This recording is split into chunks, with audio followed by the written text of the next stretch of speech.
c'est un peu un tourbillon en fait dans sa vie. Non, mon c'est.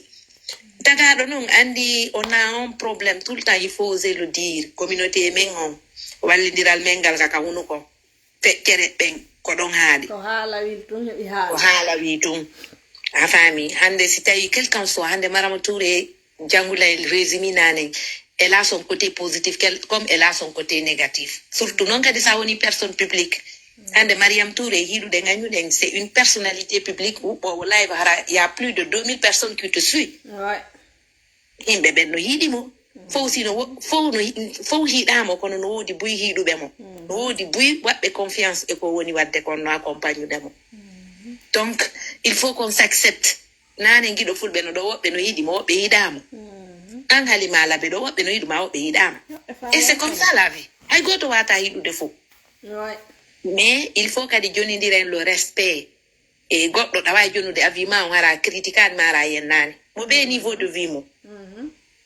wonɓe Afrique wonɓe Europe wonɓe Asie wonɓe Amérique mo ɓe kadi ersike mugon ka woni noon ko ɗon heɓatamo woɓɓe no Europe ɗo mawɗo ɓe soñji hamma ɓe jogui kaydi ngungo no soñjamo mene no gaade e jangol ngol e dogugol ngol de angal voilà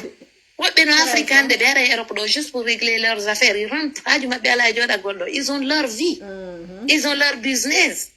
woɓɓe kadi no jogui on mentalité naïve ha mene leydi porto ɗo mais wona non ɗo on leydi porto ɗo mais on jeeyaka leydi porto fof no yeeli ergol leydi porto kono goto yelaki maygol leydi porto surre leydi porto disons-nous les choses clairement woɓɓe deyno toon ɓe yeeli surregol toon ɓe yoɓde kaburuji maɓɓe ɗi régulateur nayna non wonɓe Europe no woodi ton a yurmeteɓe par ce que a hokkayɓe ko SOS c'est des SDF fusɓe mara ils sont là woɓɓe no Afrique gardien no gardude ɓe yiɓe village des piscines des gardiens des voitures de luxe des voitures 0 kilomètre yiɓe Afrique donc mo ɓe noon kadi ka ɗuna e arsike mum ko arsike ɗa kon ko ɗum heɓata ko arsikaga kon ta tampin hoore ma heɓata soñjo hoore ma heɓata Fatou hande enen fof on partage la douleur gonga jangula e maali peut-être si soñji ɗin heɓino law hayso ma yayno mais ɓe wiyayno kadi vraiment y a eu vraiment de soins. Faut qu'on se dise la chose. Min, personnellement, quand Janka Jatwal Jono niveau ou vidéo, mimi y a une vidéo qui a beau faire ton naba dans l'hôpital. Voilà. Elle peut voir, c'est tout à fait normal en Jabanaïmo, en Yadatam. Et Mariam Touré, elle s'est battue depuis l'Ungéhika, parce qu'il y a une histoire, ma koyo sa femme, au hôpital, n'y a de mitewa qui gondi en état pour des tati. Parce que c'est dur, en fait. Donc, on golle là, l'hôpital. Bah, il y a on a resté là, on t'abandonne. Ouais. Lagine day ko lagine ko sina mari goɗɗum enlevons les rideaux ko sina mari goɗɗum mayɗa tawa e niveau mum seeɗa sina ɗum a calculé take ɓe anda fima hay ça fait hay bonjour moƴƴo un bonjour ɗintenoga heɓata anga waɗi Sénégal ko yeten ko watta Sénégal comme pendant les mois de Ramadan les partages de nourriture jonna la falaka ka julirɗo yata huntoɗa ha sumaylanno ɗum no kam men ka wiyeten ɗo iɗen jokki solidarité maɗen yiɗi ndiri ma yawgol ko hôpitaux ji surprise a yimɓe jonna de bon jonna ordonnance ji jonna kittiji jonna ɗum ɗo e ɗum woɓɓe kadi boboɓe mum ɓe gara nawni koye hara noon faala yawgol ko hôpital mais sa maramo en kono naɓe tawiɗoma ko hôpital ala kono naɓirtama ko hôpital fatou heccanki mo hiɗen ɗo ono doga no yaha no seppa des kilomètres et des kilomètres no bambi kum bobo no jogui kumaka jungo he c'est triste no yurmi kono ɗum waɗani ɗum parce que wala famille elle n'a ni mère ni père. Modi makko c'est une grâce, une compétence, c'est irresponsable. On ne doit pas tiner de goy, on ne doit pas de bamba. Ñanden do ko denna bo feƴƴi ɗo hiiɗen o waɗi vidéo o kanko joni o jonniti Fatou fof kanko hoti ka fulawayo Fatou woni kas est ce que goɗɗo wonɗo jogiiɗo mental normal no waɗa ɗum ma no réagisira noon donc du coup enen en torotutu Allah yo Allah vraiment lontinanmo ko wurata Allah yalla okkormo vraiment ko wuri barke c'est l'essentiel mais argoɗo ƴetta marto ɓurta tappude temmere taga ɗo ara no yurmi en fait wallahi merci beaucoup e Aissa Wali Seck jaka mi andali a yeyno ka Seck ɓe ɓen to minen ko min faramaren joni abbo ha concert o ngara ɗo ɗuma joni Paris ɗo e ngal ɗo ko en fof yata 2025 si Allah jaɓi ara yewtiriga enega concert feƴƴuɗo ɗo a yawno Adidas ma sœur hari miɗo tommin miɗo ƴettira to o feetuɗo toñimo piya toon karateje min taylan jooɗi ka VIP menen waɗa faramaren rigu eyo awa gasiya jakani jagari en ton en fof min ɗo mi yaali vidéo wala min ɗo halima halima mi yali video on ka bobo fatou na ba hospital ko ye Vas-y mon frère. Hey, président wowle. Yaya Jami joni be sanzina be yeyno ka fils de Mandeng to. Ala do telen da marsali mahi. Ala Yaya Jami portani be plainte. Hey, yawte. Allah. Ongani kontampini ya? Ni ndevi tampa. Uyala la musu. Kontampini yoga. Allah. Ongani kontampini ya? ala limba ta waru men jalede Bani adam minando den goddo no inna do joni sakito no do den goddo gorbe yiduma o pere yidama. C'est tout à fait normal. Ono. On woni haqqile faamu bani adam ay sini anyima. Wala lo jone hulay. Kala mi anyi do jone hulay. Compétence makko yo mi reconnaît son don. Hay stay mi yidam. Mi reconnaît si joni compétence makko ndu waway wallude la min tigiri walla kadi hobbe ko. Kono woni. Ni yekitike hunde. Si goddo sino wadde hunde si tawi tu wona e men den no hunde iwri to no ko jimarde. Sabotage wongol inde de tata rewra e neddanko. Wona hulay woni do joni wo fi yettugol do men be laptan fi swengi ene ko Mariama Touré sardi fi nabugol binama boko nawndo lagine ko woni golle makko den ko wondo wallitade kankadi mbudi ko woni ko ngarde fe makko jonnete wona esen fami Mariama Touré buyno critique de modo wallahi billahi ko ete ko henji hima tawa e critique ko boni wadde ko wano hombe buy no do no critique de mara henji no tawa esen fami bani adama no watayde wala ella ko bani adama tagado kala no mari ella ono golleji makko dudde mo wadde de hokko konkadi put hulay makko wadu mit ereru ngokku wadi beyna o wadi ni wattirini en ko do dalsi wodi ka adorum bani adama so wadi tun el mojjere hay sa yidamu absetu den don mojjere abseta compétence on tigi on non tun wawma nafude antigiri pas sabu ko reconnaissance da ko nafa kadi dudube buyande no jodi do de wona occident do wallahi billahi fuddarta hore am min ha tokki ka Mariama Touré ya tonnen fi dabbugol yimbe ya wallitobe min sa ila mi yomara dum ni watta ezavami parce que natugol ɗin pitaji ɗo mi wattano nek mais kanko ɗin no piji fof madde ko debbo kadi wakkili ɗum ɗon emo batade kono henno goɗɗo ɗen joni hande oɗo nawni o wallitomo woni nayannugol piiji ɗen fof kanko waɗantamo ma won golɗo ɗen fi sen jawulay tan winnugol ɗon e yiɗuma rawɓe ngala kala ɓeɗe kaptan donc mi lando hulay haray ko Mariama Touré sardi fi nabugol dinama hulay haalali o waye ala ka jakkani jonni no haalali ɗum tension ala ka jakkani jonni hulay mali ala bad joni s'il te plaît micro ma joni fils de Mandeng mi jaboto ko gonga ka wiida ko na Mariam Touré immina ko danko bibbe be lagini ono ko Mariam Touré inni wallito to faatu e bibbe mum ben dum ko joni wala hapolan joni si hawri am fils de Mandeng jetten exemple hara ko an wonno place faatu d'accord hara da mari bibbe dido ala fere situation mano way wa typique faatu d'accord joni do yo jettu o wadana ma denna bo birdi bobo mako no nawni no letto serada am mo landino ke mayo wadane on financement denna bodon e yo jettu bobo mako o walla mako hetta cellangal indon didi ko dum jettayno da ko mi jettata andi kam no ngala mi wata ma répondre do den direct awaye no do répondade de may hakkino rewma no on va être juste et clair mo denna bobo voilà donc menen kadi ko Mariam Touré kadi impose na mo fi yaw go nyawna bobo makko ko Allah ndilan habbo mi gayna en wiya ƴetta ñawdugol bobo ma on ka mi sikki nenejo foppo ko ɗum ƴettayno babajo foppo ko ɗum ƴettayno d'accord c'est-à-dire pour moi ko faatu naɓete no restaurant naɓe salon de coiffure waɗane o baptême no woduno jaka ko woni priorité ɓuri ɗum ɗon ki wonti o bobo faatu goto wa siki yehi goto wawata jonnutude ɗon bañaɗo mana parfait ka he mi faami menen kadi ko ɗum men inni mais ɓayno ngala nande moƴƴa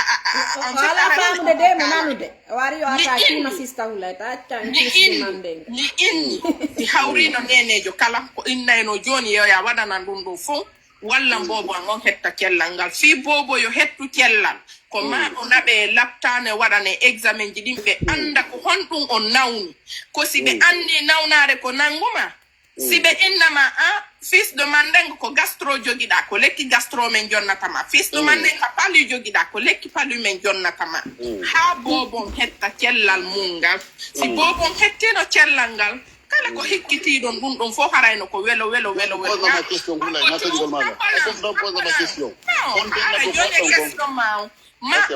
haysi ko bobon haysi ko bobon tun dikkuno har hay fusu wattaki hoore ɗon harayno mariama touré kadi waɗi kadi ko ɓuri kadi e labbede ko ɓuri kadi e a faami donc min on côté ɗon ko ɗum ɗon mi mari komi jaaboma priorité wonki Allah joni habbola min tan pose ma question on denna bo konko heɗon konko waɗani on ɗon o waɗi on ɗon denna bo adna o fo yi ɗum ɗo wona moƴƴere non haysi ko moƴƴere non mi landima tun sona moƴƴere wi ou non a landila mi jaabotoma woni joni noon min nden moƴƴere denna boɗon e bobo a nawnuɗo yo ndikku min bobo an o yo ndikku no ɓuraninmi ɗum ɗon joni noon somi landikema an ko ɗum waɗantama fi o bobo ma innala hiɗa mari hersa o bobo ma fembaka duuɓi ɗiɗi yandi mi fembanimo mi yaami fembanama o waye naya haalanan komi jaaboto min si miɗo andi bobo an on no nawni am tanke nenejo on wi kadi amman ndeng hiɗa reeni bobo an kun no ɗaati no woni koylo no loyi malnutrition no wondi e mum e angal cellal ɗo ya landolan ko honɗum waɗantalan fiya filman hollalan aduna on fof yiya welto a ƴefta innayno joni wallitoɗen bobo hulimatomi gayna innalan joni acce wallitoɗen o bobo o sella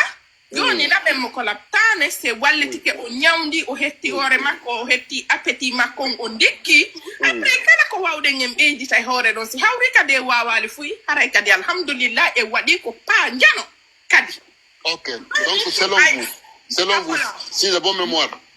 erreur ko bobo mayri konko e mariama touré iwi ko parce que makko ne ok wana e mariama touré mais non selon toi no acci abolan sista wula yabolan parce que andi fils de mandeng mo heete fa hakkille a faami nargol ɗo accusame joni selon toi haray ko mandeng accidela mingi ene fils de mandeng makko ɗin par ce que hay goto nanɗo noyne ko mariama touré waɗi bobo ok joni hakkide men menen ɗiɗo fils de mandeng en fait sista hulay mali sa nani moƴƴa ko haali kon o haalali hay côté ko haalata fi cellal boɓɓen o haala par rapport e ko wonni leyɗe porto ɗo kon hay o wowlal toon taw inde mariama touré ko inni enen kamen toon no ɗo i moƴƴa toppitagol fayɓe ɓe mi anda si a faami ko yimɓe ɓen fof ko wowlani ɗum ɗon en fait o jonna e woni en fait ko message o wonno e jonnude a yiltitiɗa arɗa innuɗa siko kanko woni ko o inni ko kanko woni responsable a faami ɗon tawa yoni taw ɗon taw ɗon tawɗa duwa taw habbolan j'adore ma mère habbolan fils de mandeng s'il te plaît raconte-moi c'est 1% de la population 2% yi'ata bobo no maayi leydi porto wonuɓe leydi porto ɓe no andi e an kadi noon siko leydi porto wonda hiɗa andi ayyaka habbo tummi gayna habbo tum haysi maayiɗo ɓe ƴettay c'est à dire komi yiiri ɓe jama leyɗe porto no hittini fi wonki tagaɗo kon gibimi tagami yaali ɗum e nder aduna o wonki no wonani ɓe kanŋe e jaman sowugol goɗɗo a yiyay goɗɗo nawna hara ala ka ñawdora a ala fus halima ɓe ara ɓe ƴettama ɓe naɓama ɓe dankoma ɓe ñawnama ɓe ñamminama ha ndikka ɓe yaltinama ɓe innama si a fuɗɗike gollude a yoɓiray doy ko hombo wawanma ɗo sana leyɗe porto a gayni lawa jabade habbolam mi gayna habbolam par ce que ɗo a faalalam bonnude inde nden par ce que a faala innude min ni ko mariama touré hiɗa andi konde mi woni responsable mum yo bonnama mi habbo tum ko mi woni responsable mum koko mi woni wowlude kon an hakkilmaki no faamirta noon ɗum noon ko a woni gérude frère a faami goɗɗo si wowli wata on faamir no faalira ɗon noon c'est à dire yaajine hakkille ɗen yi on gonga on ko waali ɗon an hande fils de mandeng so ɓiɗɗo ma nawni mono faala jonnete kanŋeji aman priorité ma miɗo tanƴini en tant que babajo ma nenejo e aduna kono ko lutti kon fof siko selli a heɓay ela wawi jabade joni min mi posanamagoye question joni continue haala ma tora ata Carla s'il te plaît ila wa yewde no joni dawa yewtude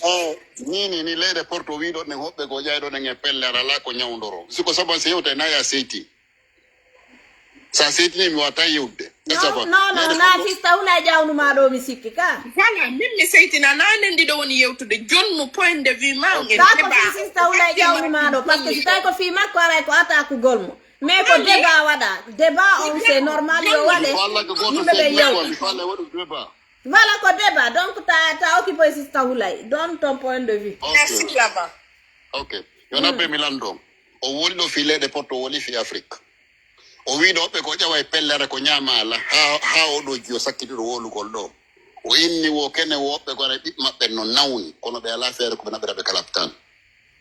joni noon o wiitiɗo mi ala wodani kende wulay o wiitiɗo goɗɗo si nawniɗo ɓe ƴette mo ɗon nde mbela mo landade e fus ɓe nammo kalaptan ɓe ñawda mo hiɗe gandi leydi porto hay sa ala mbuuɗi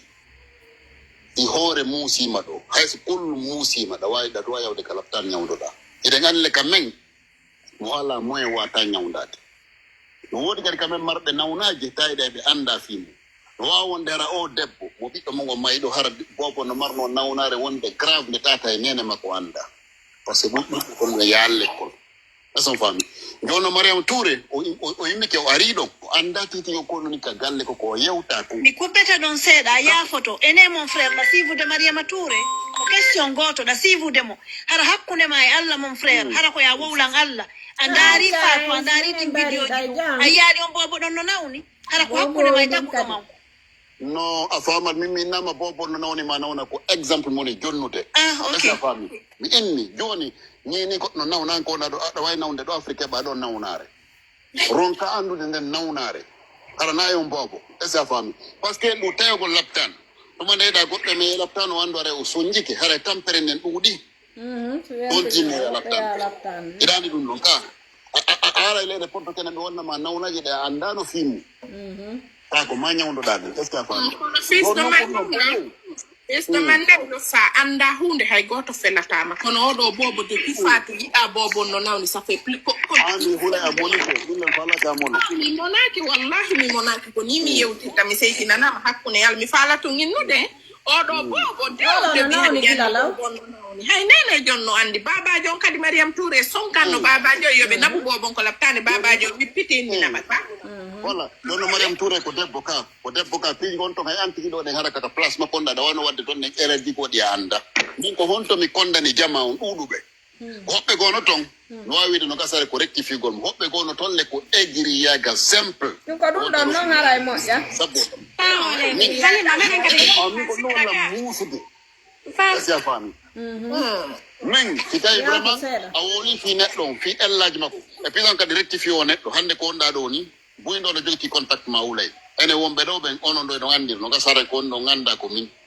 wiye mon no andinmi ka réseau sociaux kono gandala hande ni si halima waɗima ɗo goɗɗum on no an huulay no woodi ka rewanama kono sa ari ɗo ɗen hollugol probléme halima ko waddu ɗon ka réseau sociaux ɗo ko fimen fof emen wowlu non tu n'as pas compris kadi ko idée maɓɓe o ɓe hakkille mum fi faatu on wonde wolde fi faatu weƴƴitama ko public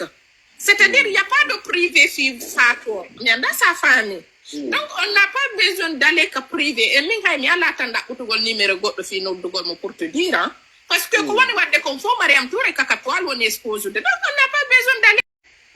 ko kadi kokoni ko expose de ka toile mo mari gonga par ce que e saygo mi nanɗo ɗen ɓe inna so jonnama mbuuɗi o wowlata ma wala yo depuis ɗin ko noon hendorade fof no andi ko himɓe woni mo jonnude miɗo tangi ni ko ma holɗo mbiɗo fulɓe yaltu arta gandas ko réseau ma o woni moƴƴa mais c'est normal koye gonga ɗum ɗo mbay tun ko ONG makko ko ñawdirgol ko gonga makko so publiani o heɓata so mallitomo a weltanne mariama touré ko e mo golde moƴƴa noon ko tata ɗo ɗuɗuɓe ala waddi ɗin piiji mo gollude few mo wakkili non kan o woni wadde konko kanko tu woni wadde il faut le reconnaître e hore non ko wonda wolde ko menen ngataw me weltanino ke Mariam yo ñanke kanko jokka ɗo kanko tigi mo a belan sista Wulay an tigi da fils de mande da Marina da TikTok ɗon aron kay waɗande mo vidéo ñande o ñande wiya soutenance a Mariama Touré ko ari waɗi ɗo vidéo sappo soutenance a Mariama Touré yaɓaɗi si ari a wowli ɗo ella hun gotum no ƴedde probléme ji ɗin tek kon hoore makko tout simplement yalla Mariama Touré sinay mo moƴƴi ko neɗɗo laaɓuɗo awa joni ok yon tigi no moƴƴima moƴƴa an kadi tigi da wawi waɗande mo vidéo soutenance voilà min fi yimɓe o garde critique c'est normal ha bolan oya ya feela donc accu ɓeɗo kadi ɓe intervena voilà donc yimɓe ɓen aray ɓe critique c'est normal ko personnalité publique so tawi kaka privé wonno wadde ko toon me yaada men noddamo ɓay noon ɓe ari ɓe weƴƴiti ɗo ko ɗo min arta men wowla ale Hulay ko Hulay Matu Diallo ittumi toon Assalamu alaikum. Yuri ga ngom fonani. Lande kasi do mi jam. nala Ko en goto meri dum wanda gol do. Andi Mariama Touré fewndo yehi nabangol faatu nyamete jidin ko village. Ko fotti makko ko trago. Andi den nyande bayo yehi o tawi o yi ko village o jettudo faatu den nyande bayo yi bobo o tawi bobo sella. Mi anda so hi video. O na bayo na be mo hayo ya hal hay ko suudu makko ko direct hanko hôpital. So naati ni ko page makko on hiye video makko non de ton ko neddo non ko lattana de nyande faatu ko ton waali okay man dana so tay harade onon o hi ko non der ton on fami yi video makko hole mat ko gonga ma dum no ya min on ko dum don mi ari dum anna gol do na fi fus ko hiwra gollon e haalu gollon don okay jarama bu Hulay Matu ok merci vas-y on dit mo do way ittude mi ton mo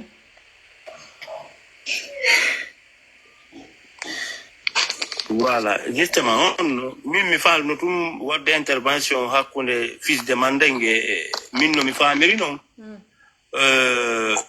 on sœur Hulay donc min no mi famiri non no yewti don ko juste un cri de cœur ay mo renti et oui makon live on do yimɓe ɗuuɗi ga à travers ça écrit de cœur de makon no gasa hay état on nana ɗum parce que c'est pas normal fewn ɗo on est en 2025 wiyete yo pay ko mayirni gratuitement a faami min ko non mi famiri na wiigol infirme ma ɗum honɗum de no sali Mariama Touré c'est pas c'est loin de là monsieur Dimo mais jamanga feƴƴina message ɓe famatama voilà ça c'est un cri de cœur d'alerte on est ko émotion ɓe wowli andi à travers ça donc c'est à travers Fatou himɓe rewrata ɗo parce que y a des milliers d'enfants en Guinée quand même fewn ɗo jogiiɓe on situation donc sifa ɗum ɗo tout wowlete nan tun ko wima sœur Hulay ko wi ko nane o niveau en France il y a des journaux si ko pay ko maayi fo wowlay fi mum ko fiyon ko fiwata wattu donc elle en profite de cette situation pour alerter afami bay no wona woni do dans le panel de Halima do no na no yimɓe buyno no heɗitade ɓe annda hoorema kadi haraɓe nantino e woɓɓe goo pour tout yo affaire on change min ko noon mi famiri affaire on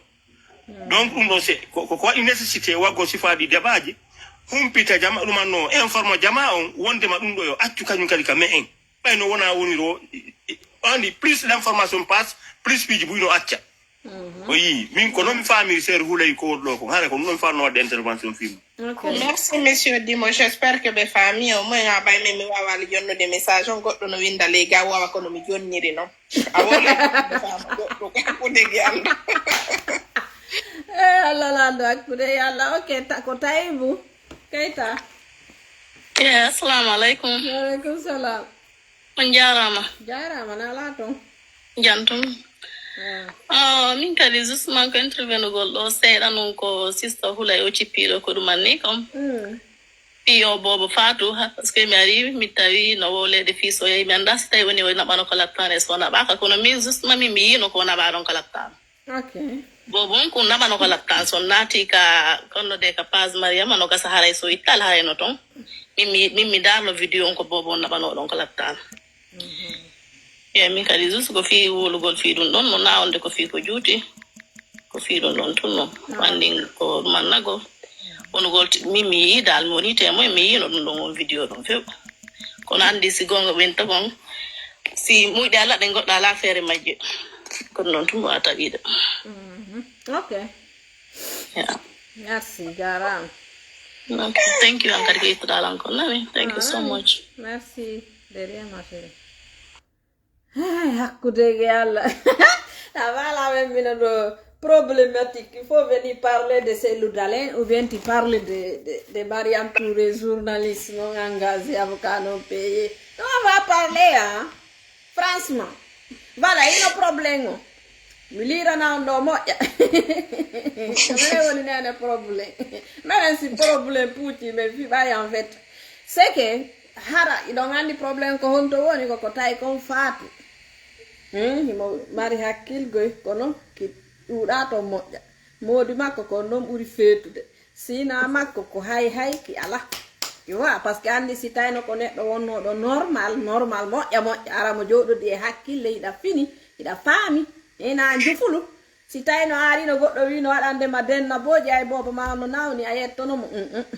a fami parce que den andi kadi ko wona feddinede kon kadi ka réseaux sociaux ko fino be ya donateur be kadi encouragero ko fino visibilité on beydora c'est de ça qu'il s'agit joni non jiwon sino benduno e hore ina ngamateri nabe gol e salonji kule ton ani nay nomo ko bobo ma ko ani nay nomo ina no joni ko walla talan kon fo wahin naɓe bobon kala tane hospitalisé tonta ha fo anda hi franchement bobon hospitalisama ton naki zugol goddo kono ɓaye hino modi makko ko yununu yanana kanko ko yununu yanana sira makko yununu yanana ko bi yununu yanana en fait voilà goto maɓɓe be sa jonni ɗum ɗo gobule ndiyan voilà o andata on to o ƴettirta gobule ndiyan yama mari kemita sino leyga womo mari question Kemita? Andi mi yetta do haji jonna goddo Halima. Mi yalima yaddu demande pa. Andi Halima. Andi geste goto sina makko no wadi on don geste. Donc minna on don geste o welilam fi hondum kanko e faatu hari be welda hibe habuno donc o accali ha caméra o fixa caméraji din o wadi nafi yaga. D'accord. Kono hol ko kanko e mu andi kanko e faatu be beppondirno do yo faatu mo ude yaha be welda haybe hollindirta boddi donc ko Mariama Touré arde caméraji mun din debbon kaka wondo woni min ko non mi way min Halima min simi weltanaki ma min mi jalantama mi wadanta goddo nafi giyaga ko dum wadi mi ala weldijo voilà donc dum don ko jikku ko tagado ko no wayirda non hollirno wata waddi semblant en fait wata hollu en fait ya moƴƴi ka yaasi hara ka ɓernde maɗa andi moggo wa mum jitike en fait ɗum ɗon miɗo tawti ɗon sina makko ko waɗi ko ngo hollir carrément ko c'est vrai que mo dono noon hiwrade mo inna awa yaari ya hewti yomi hiwroma kono ko ni e ni min waddi kono ko waɗi ɗon kon kadi c'est pas mal pour min ha voilà ko mi hinnata kon tigi on fi Allah e hoti annabijo yo ɓe ndaaru feere no faatu debara soro e kungorum est ce que ɓe ɗaɓɓanmo moodi ma ɓe ecca mo taw wona taw tranquille ma o rondinay mo ɗo kadi reedu o heɓano waɗa o heɓano waɗa o rondinay mo ɗo reedu o heɓano waɗa jonnu goɗɗo andi voilà jarama merci vas-y Kemita ta question. Ok, bonsoir tout le monde. Faut payer mon jarama, ils ont hiura. Sister Mali, j'espère que tu vas bien. Si Salima, merci beaucoup. Ouais, ça va. En fait, même mes nannies, enfin, ont histoire par rapport à cette dame et Mariam Touré. Même l'enfant là, on l'a tout d'abord. C'est-à-dire on a pris dans un placement comme quoi que ce soit. On a la placement comme on y processus Dion. Comment est-ce que vous alliez réagir dans ça? On a et tout dans le sens de Walita Golma ou quoi que ce soit. On a une démarche par rapport à ça. Il y a le problème. On a donc on s'y dans le plus adéquat. Dans le sens de Walugol Mongol. Hara exemple hara meden wayo Mariama Touré hara ko me windi be wallugol goddo ka hara ko ni tum men fottirta ala ina question mini en fait dans les deux cas mais in Njoni nder wongol a danger dans l'humanité dans un sens bon parce que monsieur Christabi inugol et que les Mariam Touré, en fait, ça va tirailler. Donc, il fallait que tiraille gol. Donc, il n'est que, on y des bons, à l'Italie, on a des problèmes macron. On commence à suivre dans ce sens-là, fi walita golmo, amo yalta e problème macron. Ok. Goddo yomi yettu Halima ka goddo no wawi yettude. Tu peux commencer, hein? Ok,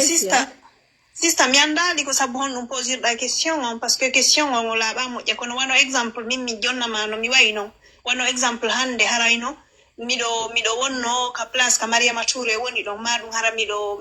windino fiwallugol yimɓe quoi d'accord exemple si mi arino mi tawi Fatou no rondi ngal dongal makko hara miɗo marno ka wone miɗo mari piiji ɗin fof mi ƴettano mo mi walla mo en fait mi ndaara ko kala ko tawi himo foddin himo handoni e mum quoi mi wallitomo e ɗum ɗon a faami siko naɓugol bo l'hôpital mi naɓa mo siko wallitagol mo piiji bus mi walla mo ko wontun noon min mi watano mo wallitade mi watano mo ƴettude min natta mo ka modi makko mi accayno taw mi humpodira taw e famille makkon kanko debbon parce que kanko debbon o haalani lan ko raɗaɗo kanko modi makko ɓe haaɓi mi ƴettatano mo mi naɓa mo ka modi makko kono mi etotono taw mi ndaara ko honɗum woni nder ton est ce que dewgal no nder ton ko honno e honno waadi haa mi ndaara mi tawa noon si mi wattidamo e modi makko min ko noon mi waɗirayno siko min. Merci, j'adore ma mère. Goɗɗo gon wawi ƴettude? Ok, jomi ƴettu ka. Vas-y. Vas-y. Ka réseau ma yeeyi.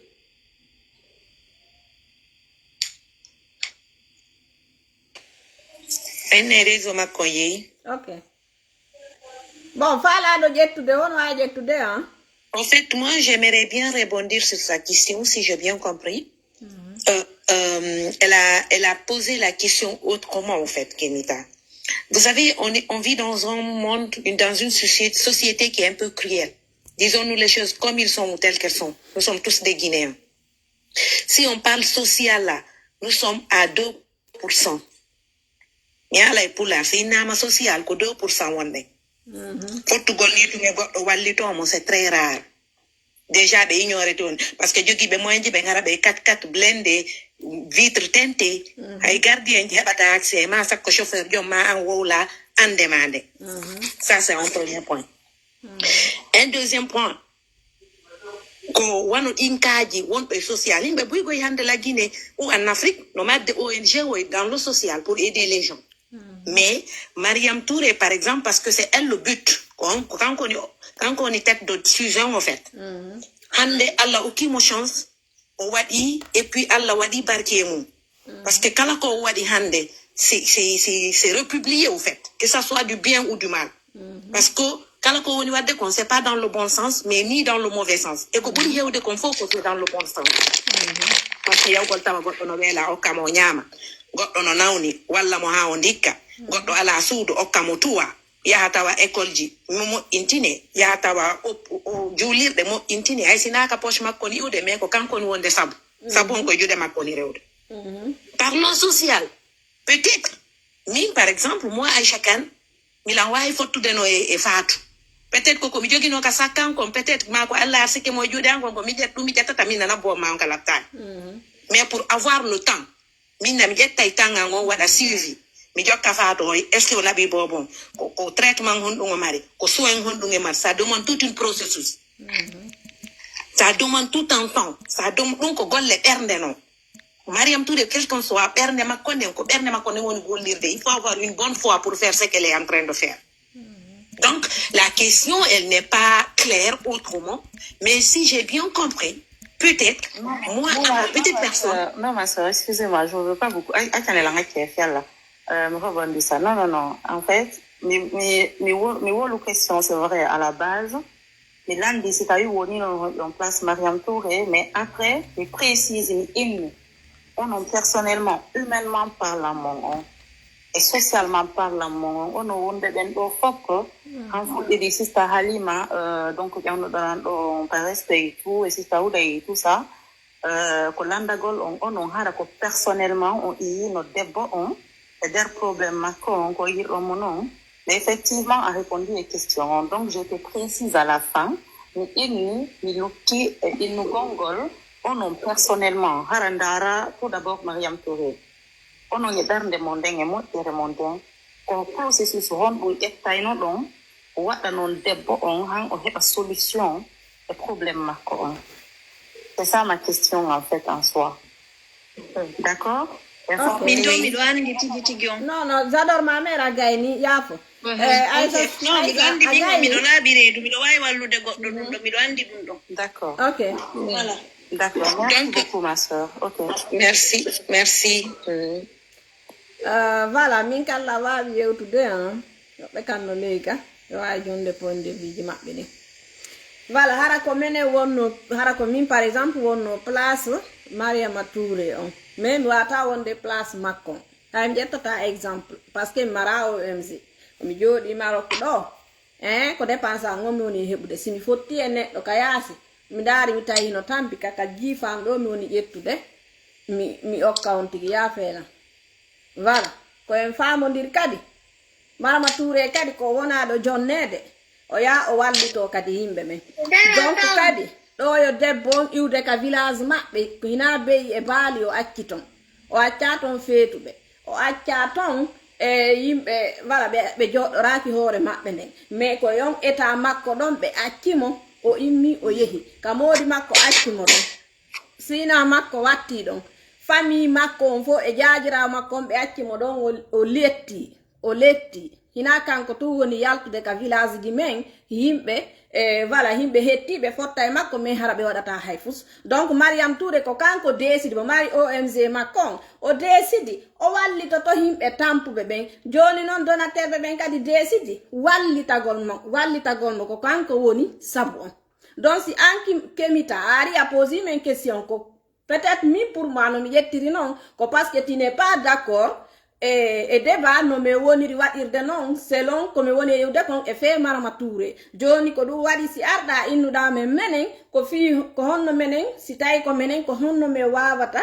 ƴettitirde piiji ɗin. Tu devrais pas nous poser cette question pour moi en fait parce que menen ɗo fof men wona OMG min on ɗo mi jogaki ɓeɗo kadi goto e maɓɓe ɓe mi yaalino jogi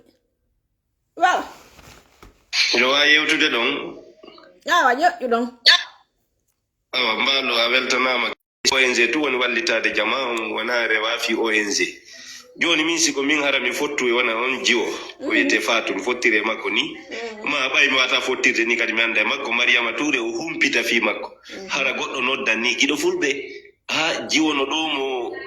wala ka yaasi mo jogui ɗo bobo weyi ɗiɗoye ari ndara kon ɗum watamo wallirde wallahi simi ari mi tawi sifa on no ko mi landoto mo ko woni jam ko honno woni mo walinde kayasi so sifani kela no ɓeeɗo siforani ni ko probléme on kaka dewgal makko Allah ko seede mi ɗaɓɓitata fi dewgal makko ngal fi modi makko Paul ma Pierre ko honto jibinaɗa honto mawɓe simiɗo wawi mi ƴettamo mi naɓaka mawɓe makko ɓe mi yewtida e ɓen noon min famodira e ɓen noon ko honno wana waɗanede ko honno wana wallede simi ƴettamo noon mi wiyoɓi tan jama on min hocciri oɗo ni ko ni e ni o ɓittori ka dewgal o feetinama to mo yaltimo jindude haray mo hato jine ballal men haray wallitode mo jonnidire juul jon noon idée ko min e makko e ɓeygure makko ne ƴettodata feere ko honno ngo wallirte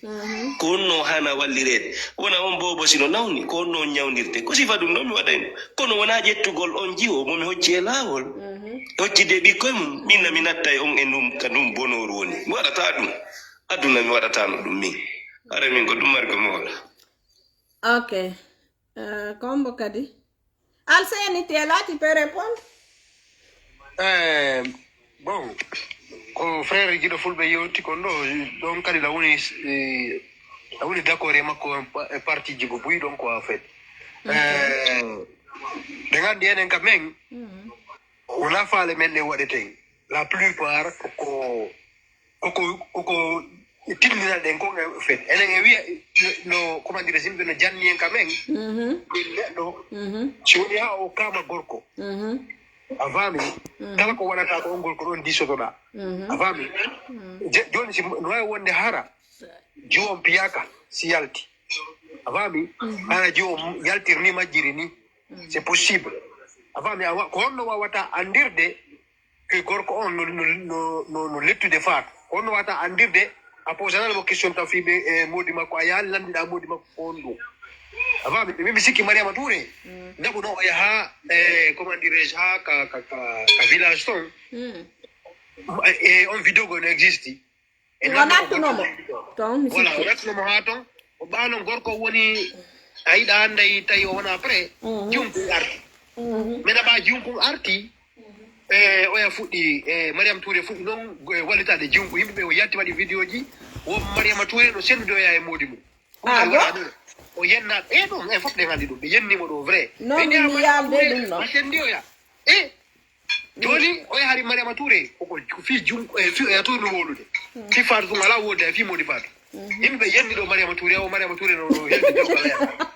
ɗum ɗo waɗa ɗo mariama touré o yiɗi ok probléme ala o eti ha o ɓisi ɗo oya o holliti olaro modi oya fiyo haala ɓuttu yimɓe gindi kadi a hokkidiri oya kadi sadi kala ko wonɗa ko yimɓeɓe mbeɓay ɗo koɓe critiquera ma ɗo ma explique ande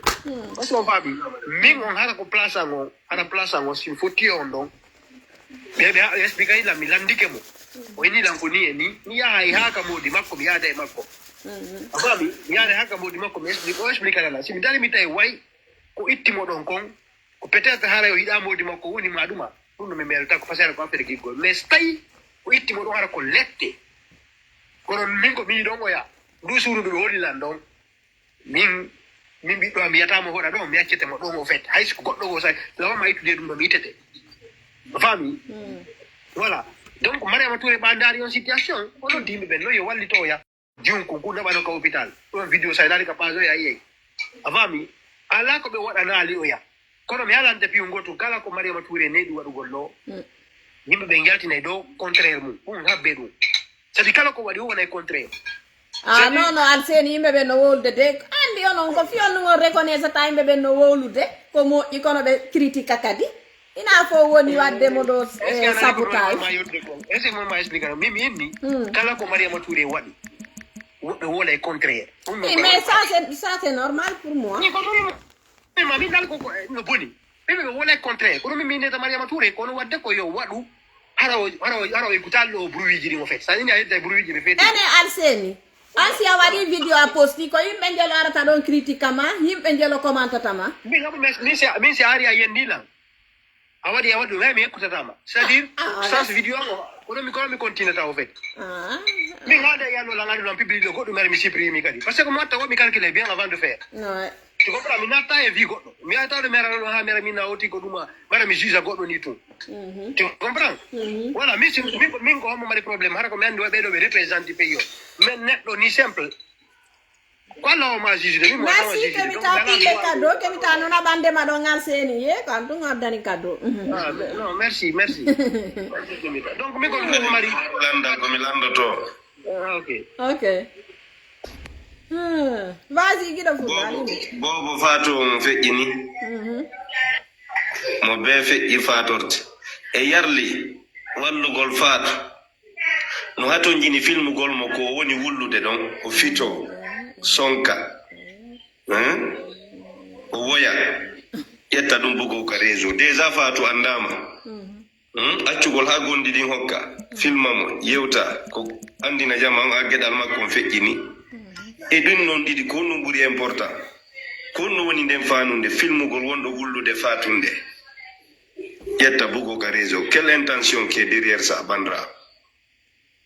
joni o kemita jaabo ɗon minen min gayni sista alima mi naɓanima kadogo kono a yaari yaali ko seni mi naɓani yo merci pour les cadeaux merci Guido Fulbe, en fait, c'est ça qui m'a inné que je dois te poser une question mais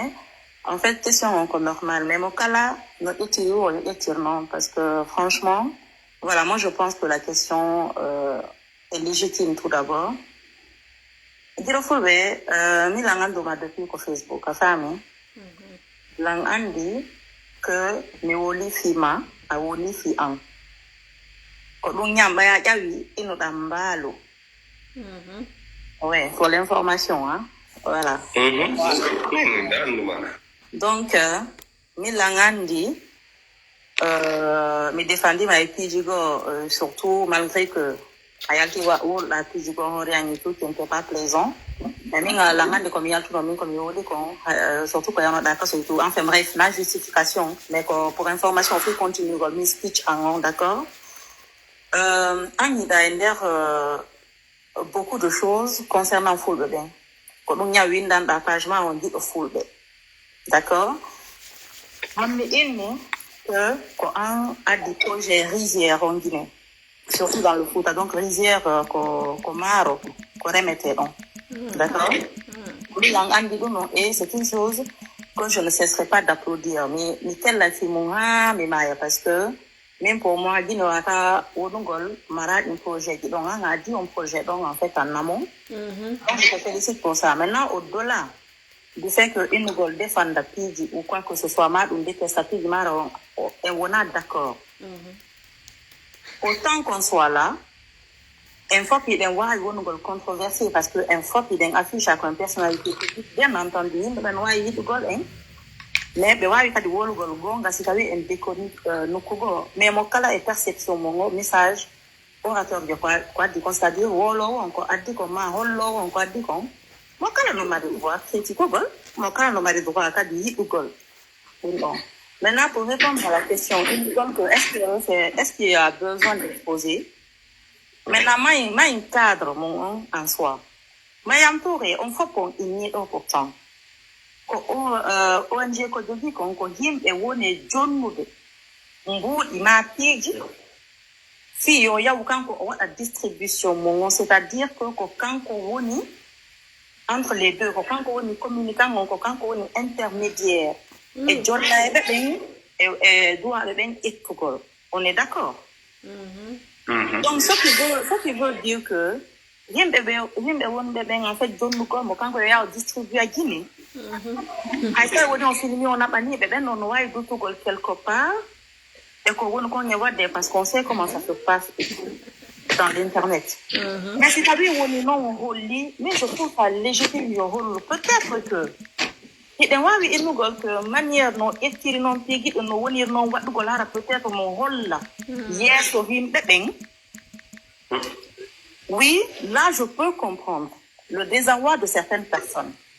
Maintenant mais je me pose la question parce que franchement le sénateur Mimi Anda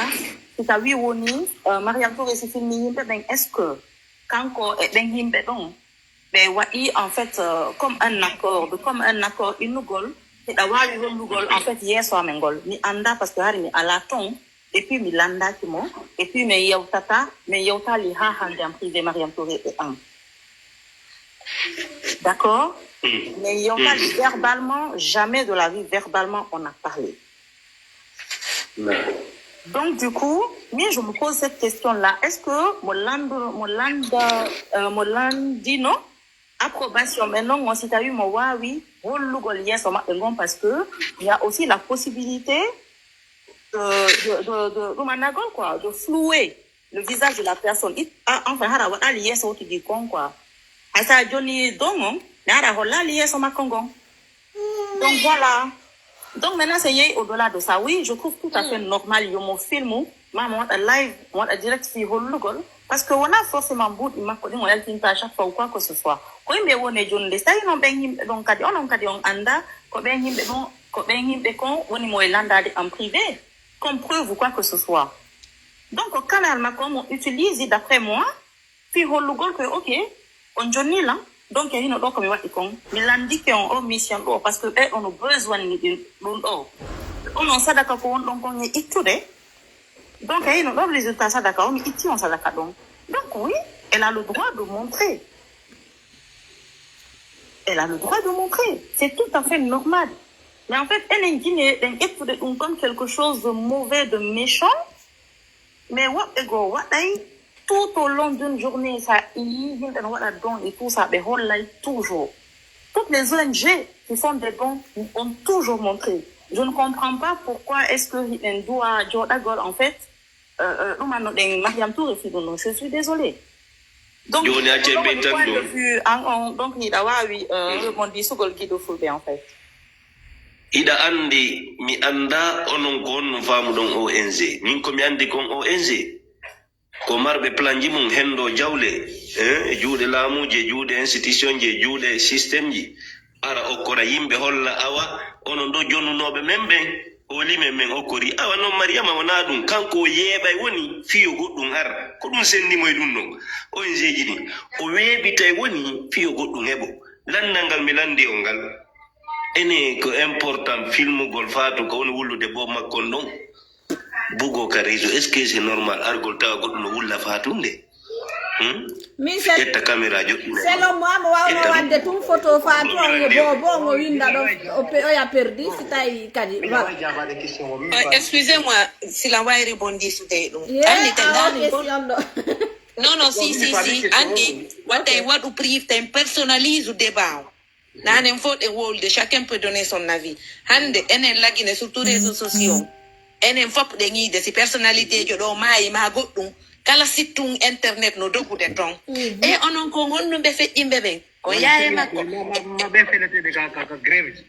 abbotu wono axe on ko ɗon mi wonno arde ka axe ɗon ko ɗum ɓuri muusude par ce que c'est des gens qui c'est des rien demandé à être dans cette position et qui sont abattus injustement enen ɗo fop ɗen sutti ka réseau ji hay si mo men memaka mo anduɗe memama ma ɓiɗɗo goɗɗo a memama site ji internet ji ɗin woni yaade ɓe filma an woni nene kaari a show en kawti ko maayi ɗon ɓe filma ma ɗon wulla ɗon ɓiɗɗo mon on ko on no yiyete no ko duuɓi jelo mari hara hay gondi hara nenirawo on no wullude ça c'est banal ça hara mo wullude ɗen filme mo ɗon ɓe ƴet fi hon ɗum des millions de vues des millions de abonnés tout ce qui va avec ɓe jokka ɗon information on han bobon taga ɗon sino surroyede ka berɗe lagine ça existe maintenant ɓe jokkete han ton ɓe filma on ton ɓe arda kadi ɓe ƴetta des informations ça je pense que c'est pas méchant filmugol goɗɗo simo wullude ma mo heɓi nakkar par ce que hande ɗuɗuɓe kadi goyno ɗo ko privé goto andaɓe ɓe andaka eɓe mayirede han surroye han duwodiri ara goto andaka réseau ji ɓay goto andaɓe ɓe andaka ça c'est un deuxièmement waɗugol don film je pense que aussi Guido Fulɓe a bien dit ONG kadi no mari catégorie. Il y a des différences, il y a des distinctions. Des ONG qui sont vraiment renommées, qui ont des contrats avec les institutions ou bien avec l'État, privé, public, et ONG humanitaire, assistance. Mariam Touré, c'est pas la même chose. Tout le temps, c'est ONG assistante humanitaire. Oui, ONG assistante. Mais attention, ONG assistante humanitaire, c'est venir se voler au secours. Nous voyons Croix-Rouge. Voilà. En Europe ou au truc. Croix-Rouge, s'il y a les blessés graves, des morts ou des gens qui sont dans le besoin, on voit des hélicoptères de Nodipo, à la caméra, des hélicoptères, parce qu'ils ont besoin des preuves. C'est l'humanitaire, c'est l'urgence. Ça n'a rien à voir. Un patron d'un ONG qui a son contrat, qui a tout ce qui va avec, qui va prendre des dons qui sont donnés par les grandes institutions ou bien qui sont épaulés par l'État. C'est pas la même chose. Aro inna meɗen darnude ɗum ɗo meɗen wadde école meɗen wadde ɗum ɗo Mariam Touré elle n'est pas à ce niveau. Mariam Touré nini koko yimɓe ɓen okkimo en privé o ko ɗum woni arde hokka miskinaɓe. Ça c'est des partenaires, ça c'est l'urgence. Sabu ko woni weeɓutude ɓe kon. Voilà, ok. En wolira non ara ko pular ko weeɓutugol. Y a pas de souci, moi je respecte votre avis. C'est tout à fait normal. Voilà, mais hollugol ngol hande Halima a waɗi Sénégal seeɗa. Marmite du cœur. Andi marmite du cœur ka ONG marmite du cœur araynoɗo okka yimɓe ɓe ñaama ma yaha surprise a yimɓe ɓe ɓe jonnama maaro denrée alimentaire ɓe jonnama fo hamɓe heɓi joni partenaire kamɓe Orange Sénégal. Mais le contrat c'est quoi? Vous montrez les gens welaɗo noon anda hersa de ma anuɗo anda hersa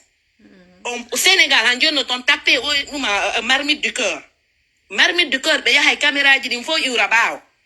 alima men gadanima saku maro bidon nebban kit orange saku sukkar parce que ça watte ka rapport pour heɓugol kadi crédibilité année prochaine yo men jonne kadi ça c'est des ONG d'urgence humanitaire ça c'est venir au secours ceux qui sont dans le besoin welaɓe ɓen nawnuɓe faalaɓe ñawdede ɓen heɓani no ñawdire donc je pense que faisons la différence des choses inugol une ONG makko c'est une petite ONG est-ce qu'il est reconnu même? Est-ce qu'il est même reconnu légalement par les grandes institutions? C'est comme la Croix-Rouge, c'est l'urgence. On y est quand on dit, on voit des vidéos, on voit des directs. Elle précise ONG humanitaire d'urgence, assistance d'urgence. Donc, on est pour la urgence, ni, halima, got wadi joni goɗɗum awa noddu kaari parce que halima no andi goɗɗo ko walla mo sur le coup heewi fandi pour les premiers soins de secours ɓe ƴettamo ɓe waɗa ha après non après les vidéos maintenant Ouley Malik qui a une bonne situation no wawi wiide je prends en charge Alseni inna je prends en charge donc ONG assiste ou bien Kemita qui est là disent que je prends en charge ɗum non t'as pas besoin yawgol inna état e oɗo no nawni signanelan ma wallelan oɗo ñawɗo siko mayo est ce que o mayata mais c'est que privé directement goɗɗo no wawi étude de bonne volonté et anniyema oyna mi ƴettimo en charge naɓuma ka hôpital donc c'est ça ONG d'urgence assistante humanitaire ça n'a rien à voir donc non je voulais juste répondre sur ça donc min kadi mbiyete gandal ɗon min kadi mbiyetita ɗon min si on tigi filmali ko ɗum ɓurani lan parce que il faut être honnête si goɗɗo no mayra si filmaka ko ɗum ɓuri moƴƴude il faut être honnête.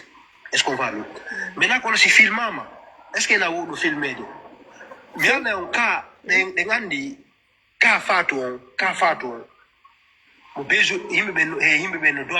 c'est-à-dire, parce que hande ko andu den fatou, Mariam Touré no andi fatou buri et mo andi situation fatou buri en fait. Enen no ko sa har ko e mujjube da way okude ni tugo no dayni tumi nayen goɗɗo nawni ɗo wallituɗen mo ene waɗe mais buyno ma réseaux sociaux ɗo hannde si ɓe iyaali ɓe waɗata ɗon vidéo faatu wonno wullude no ɗum no wawi pusude yimɓe buyɓe waɗa moƴƴere tu comprends no wawi wadde sabu ɗum noon ɓe wallahi billahi ɓe ara yimɓe ɓe gara waɗiranama ɓoya pay jungu sabu ɗum noon hannde ko jungu ko wonnon ko wala gollude ko maako yoɓane peeji ɗi par ce que yimɓe ɓe buyi hara yeggiti min hare hay mo haɓɓuɗo wala hande sikka on wotino koy ayali man hali non ka minni est-ce que o hotali tu comprends donc min ko mi wawi wiide si o filmali no moƴƴi o ɗum ɓuri moƴƴude hara o filmalo mais ko filmi ɗo kadi o filmirali ɗo par ce que hare mo faala hersinde junko non ko filmiri o anndingol yimɓe awa faatu ɗo perdi yiya kadi yimɓe ɓen kadi tousa kadi ɓerɗe yimɓe ɓe encore de plus heɓugol courage wallitagol faatu kadi de plus min ko ɗum mi yii ko en fait wami donc koyen andu kadi ONG makko no besoin ɗi vidéo ji ko sabu ɗi vidéo ji ne touche de yimɓe buyɓe oɓe jonnamo a faami maɗo yimɓe buyno torade ka réseaux sociaux ɗo no wadde cagnotte ji koɗo goto ala ɓe hokkude mais si mo limaga téléphone an addaneɓe ɗan ɗo vidéo ji hara woɓɓe koƴƴe no taƴi woɓɓe hara koƴƴe no ɓuuti mi wata yaltide ɗo min ɓe franchement min mi wata wadde vidéo fi mum kono mi orientade e Mariama Touré mi jonnaɓe min numéro mina nodde oɗo mina yodde makko fami voilà mamina waɗu vidéo so waɗi vidéo a partage min mi partageante kono min mi wawata wadde film parce que la golle an ko mi anda film tu vois donc min jonno Alseni ko on ɗum wonde jonnude Mariam min kadi ɗo hay findu suudu kala mo fottuɗa ɗo nawɗo walla mi hen ɗo numéro Mariam Touré walla mi hen ɗo numéro Mariam Touré joni nodde Mariam Touré fimu min miɗo landima ange min e o jama wonɓe woldejo ko ɗum wonde jonde Mariam ma law men ko gonɗo mo jonnude ko anu ɗo yiya wonode Mariam ka en yiyeta si tawno ono avancude mo marno moyen ji wato jinano e film ko ara no feƴƴino ɗon par ce que ko letta on jettayno budget ji ma orange en ONG ƴetta piiji jonnam kono ko yer ko weeɓiti yimɓe ɗo o heeɓi ko wallir pour quelle raison hande lagine ɗo mo fottuɗa nodde Mariama waside jonnimo goɗɗum yo fulbane ko ɗum waɗa andude ko yimɓe men ɓe wayi noon yimɓe men ɓe ko fokke waɗe ɗum ɗo si ɓe jaɓa wallugol c'est-à-dire on est obligé adaptagol au système ɗo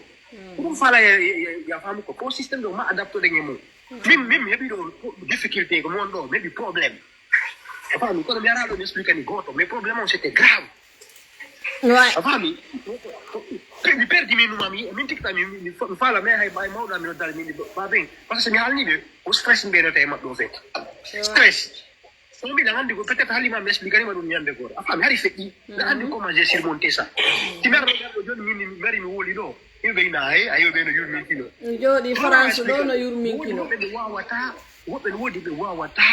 e comment dirais je ɓe wawata exposade mais woɓɓe goo no woodi kamɓe si ɓe tampi yaa ɓe ara ɓe exposé hay goɗɗo ari mo diima min ma woɓɓe noddalal hakkunde Allah ñande goo woɓɓe ɓe Sénégal Budila sayibe min wadde holino ka ko iye den mordino yaltude mabbe famin daari e video wulli hakkunde Allah wan wulli mi haldi jango mi wadde wannede video parce que mi ƴettuna e ɗuma min mi waɗana e video wetti bimɓe noddi oya jio maɓɓe noddiran ɗum wonene makko feƴƴini hande min won joomi weldi vrai sabu ɗo a faami wonene makko feƴƴini donc on ɗon komi neɓuno arde min na woɓɓe no nawdirni goɗɗo eko tala ko maayi ɓe iyawi ha minni min waɗa e flou dari mi yalti e boy mi waɗanta ɗum goto yimɓe noddala min na o min na golle an hande kadi bonnere inde humiliation bonnere inde fus a heɓata e nder mum ko probléme heeɓi probléme ɗo kuuta du suudu nda darde ko haɗi est ce que ko ɗum haɗi ndu lannite hay joni voilà ko haɗi ndu lannite ko 23 millions 700 et quelques mille ko ɗin petteɗi crée photo ndu dala sette seeɗa waɗi plafond ko suudu o ɗum noon ko fiyon ɗum noon ɗum suudu suudu nenira ɓewanidra ɓeɓe ɓiɗɗo mum o warano e moodi mum ok d'accord jondirnoma ɗi mbuuɗi guiɗo fulɓe on sahi ɗon haɗi ko émotion on ɗum tiiɗe yimɓe ɓay émotion on goɗɗo no maayi no fellana ɓiɗɗo makko ɗum tuusi yimɓe ɓay afa andi en fof ɓe wulama a wowli yimɓe ɓen partage yimɓe ɓe heeɓi émotion yo fulɓe waɗu ñiɗ neɓuɗa wolde ɗo ko seeɗaɓe ni tun arta waɗa ƴetta goɗɗum bennama way andi donc ɗum ma sugane mariama touré ko kanko woni victime on par ce que kono wadde goɗɗo fof o yettido yimɓe min mino yummiraɓe o yetti ɓen e cuunguɗo sa yi cuunguɗo ko hay gartoje maje se waali ɗo hade ɗe danger d'affaire ma bani adama e nder 2 semaines ɓe darnaje ɗum nanegal seeni wiiɗa wondema woɓɓe si addanimo ni en million wiya yo ƴettu 500 000 ma 200 000 min ila mi fuɗɗi waɗande yimɓe ballal no min ko manditi ɗum ɓura yimɓe jo wiwɓe lan ɗiɗo ko an jeeyi ɗum ɗo ko wallete ɗon jeeyi tara kanko mo heɓude ɗum wiyoɓe ƴettu haysi ko 100 000 million non min naal ɗum wi'i min haysi waɗanamana wayso exemple haysi goɗɗo innimo yo ƴettu ɗum ɗon c'est normal c'est légitime min naali mo heɓude ɗum de a fami min exemple goɗɗo ari jonnimo ɗo 1 million inni ko fifaki on tigi ƴetti kadi 1 million o timo are c'est légal pour elle par ce que kanko tigi de mo risque de taw vie makko mo ƴawa e otoje mo yetta motoji mo yaha mo yaya e piiji tutta mo e laawol ngol nde nganndi laawi men ɗi no kaani donc koye danger non o fait a faami koye danger oji joni no yimɓe ɓuri kan no jokkimo ɓen kadi o ma heɓa piiji gono toon par ce que kanko no gasa no wadde hara ko kanko no wadde no woɓɓe gono no golluɗi be makko ɓen ko ma yoɓa ɓe par mois a faami ka no wadde wandara ɓen noon o golle maɓɓe hono chauffeur ɓe ɓen caméra minima anda wawi yawde yettinoya toon a faami ka donc ɗumi faala explique de ka mariama touré on ɗo ka mariama touré on o ɗo ko duwaɗo sembinede kala wawɗo mo wallitade wallitamo encore de plus c'est ça a faami joni noon holno wallitortoɗenmo e noddemo kam privé yewtenmo ton on va essayer de s'organiser encore de plus a faami mais argol c'est gari ka réseaux sociaux pour la waade glombo ka réseaux sociaux o wata heɗade en fof a faami woɓɓe ara e woolina noon ara anni haala no metti fi faamugo anda waylan haalande ɗo haala mimi faamira goɗɗum ɗo a faami kono sa noddiɗan ka privé a yewtiɗan mi wawa e faamude no ɓuri sa ari ka réseaux sociaux a expliqué tu comprends donc min ko ɗum wata innude kala faalaɗo wajade mariama touré de truc nodduɗo numéro makko c'est public noddango yewdida e makko so wawi jeeɓi yottu expliquama mo inama ala faala ɓeygir ni e ni ko hakkille ande no so jaɓi o so jaɓali c'est lamo a faami mais argol ton inna mariama touré waɗi ɗum waɗi no himɓe yiyatago en ko faala ko an ko famuɗa ko yimɓe goynata ɓe est ce que a wona heen amara heen compte ennay kalla woni mone e makko voilà c'est ça ko ɗum won tigi évitata e goɗɗo no hirtinde ɗo goɗɗo soɗɗinaa min sa yi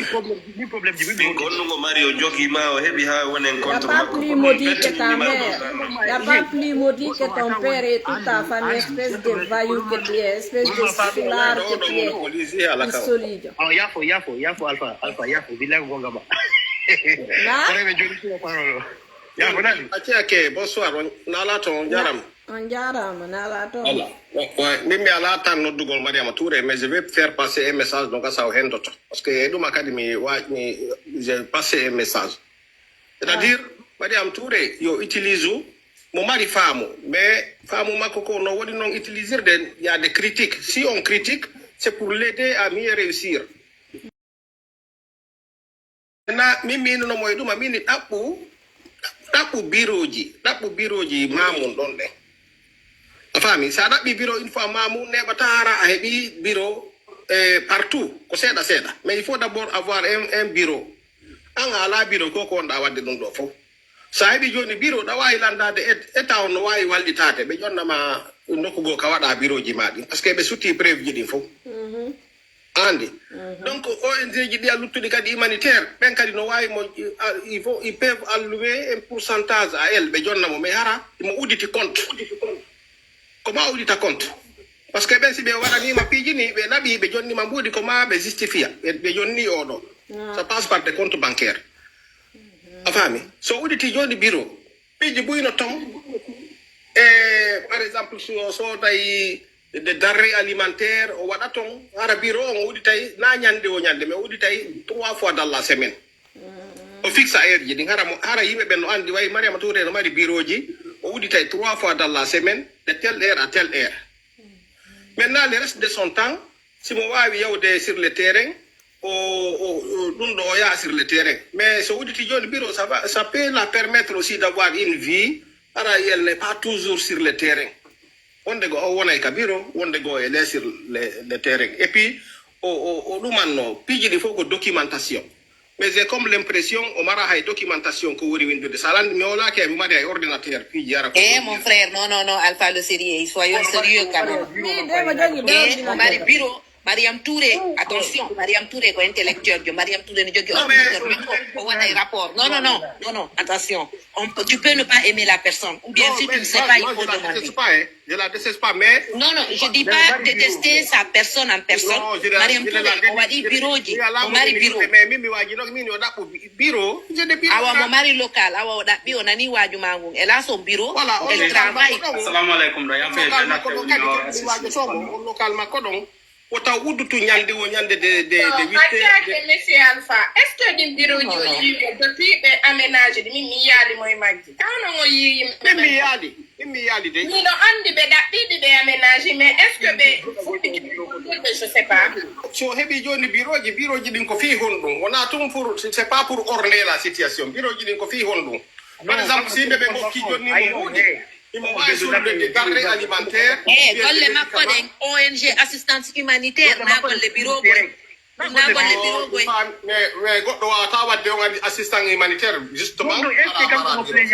mon frère ɗum na golle bureau non faut aller voir ɗum na golle bureau c'est là le problème mo mari bureau laɓe mo mari bureau mamum ɗum ɗo mi bureau makko koɓe udditi ko ɓe aménagé bureau si bureau wala ya un souci bureau kadi gonɗo moyen pour les 3 fois bureau dans la semaine o ɗumanno pour que moi je suis pour elle je l'ai toujours défendu et j'admire ce qu'elle fait voilà j'admire beaucoup son courage elle est très courageuse arseni attoya wola abboya wola abbo wola ndenga jabuto allo oui mi continue kam jonno goɗɗo no conti sa gayni ko amini yo ɓe accu gaynitoɗa voilà donc moi c'est ce que je suggère comme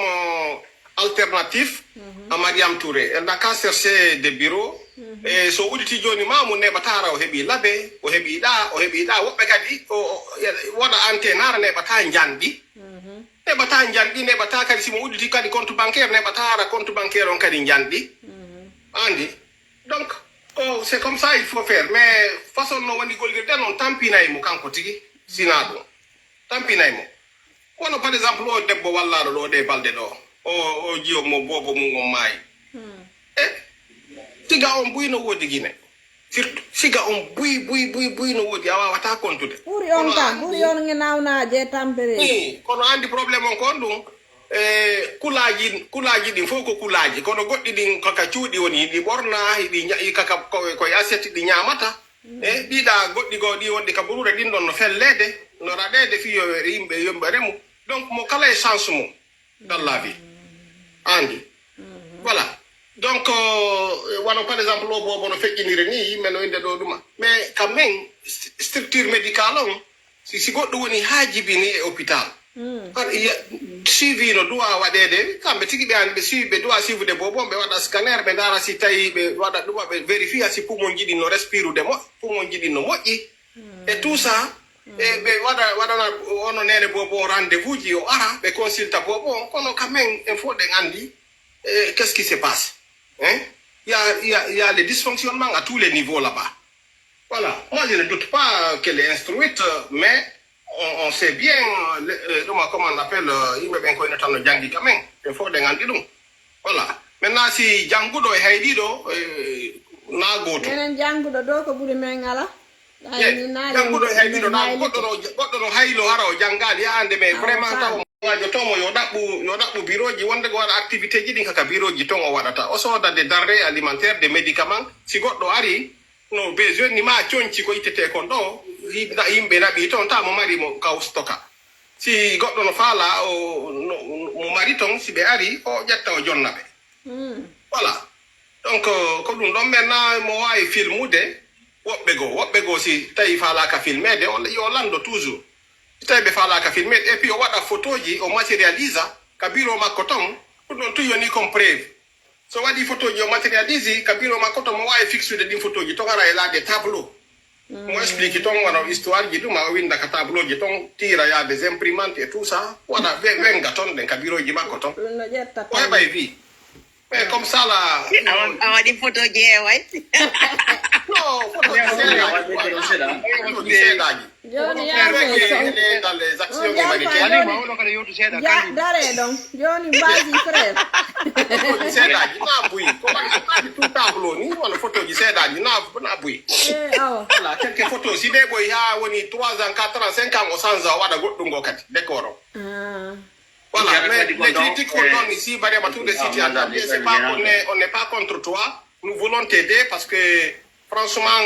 tu mérites d'être aidé dans ce sens-là. Et les critiques qu'on fait, si tu as même wodi gotungo velali mara aya fotware na won goldo contre mama gotungo. Parce que je suis contre ara bendo inamo imo hebude dum goddo ka habbida don ko do wurata. Joni dale don jonne ngodo kadi. Vas-y. Si goddo jonni mo dum do yo kima dum wadu dum.